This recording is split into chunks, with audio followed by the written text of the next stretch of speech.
It is Foodie Friday, and this Friday we have a new restaurant in North Lawndale on the west side serving up soul food in an upscale dining experience. I'm here for it. Digital journalist Jamaica Ponder takes us to the Soulfood Lounge, Soulfood Lounge, where the focus is on good food and good times.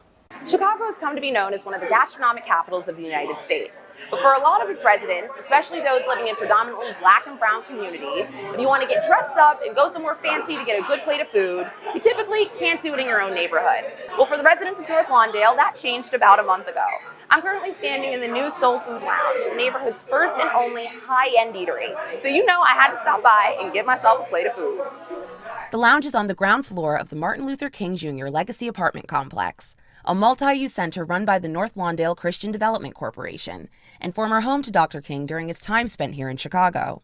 And this has been in the works for years, because we realized that the community was really in desperate need of a sit-down restaurant. Every African-American community across the nation, they're considered food deserts. And when we want to go and eat something fancy, we have to go outside of our community, just to have an experience, right? And so at this point, it's time for a paradigm shift. Head chef Quentin Love is known around Chicagoland for his unique, healthy, soulful food, as well as the community service-driven mission behind his ventures. This is not the first of Love's restaurants to be created in partnership with a community development organization. About a decade ago, Love opened Turkey Chop in collaboration with the West Humboldt Park Community Development Council. The restaurant has since given out tens of thousands of free meals, hosted cooking workshops, and become a place for community enrichment on the west side.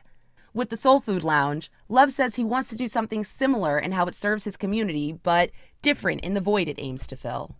One of the greatest things I've ever heard of was when a family said, I live right across the street. And she said she was so excited to get dressed up, to walk across the street, to have an amazing meal.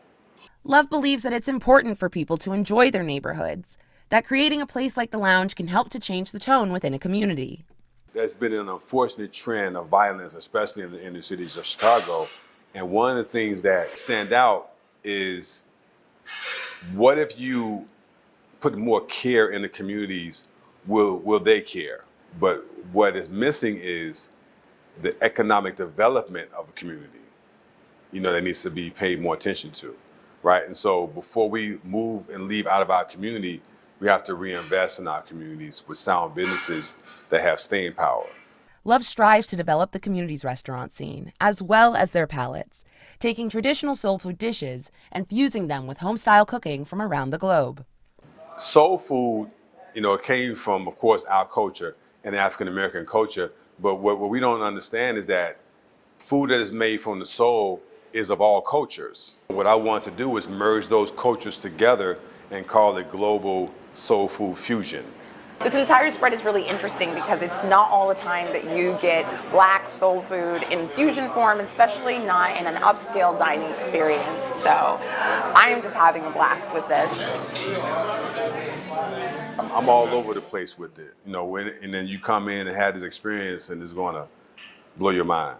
Interested diners? Be sure to make a reservation. The lounge gets busy quickly, and they don't tend to take walk-ins.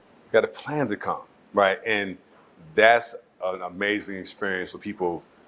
I look forward to seeing you, and you look forward to coming here, right? And that's the Soulfood Lounge experience. It's really good. I'm Jamaica Ponder for CBS News Chicago.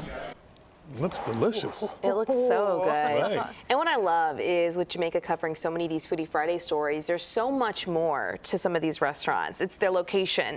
It's supporting communities. The backstories. Yeah, the backstory Yes. to it, and how we're trying to revitalize so many of Chicago's neighborhoods. And these are part of the reasons and how we're doing it. And so that's it's like cool. real Chicago. I mean, not that downtown or the places here, but that's the fabric of the community. And you heard him talking about the woman coming across the street, how much it meant to her. That's She's a like, lot. I'm in North Lawndale and now I got a restaurant across the street. Love to see it. Yeah, that's really cool. Thanks, Jamaica, for that.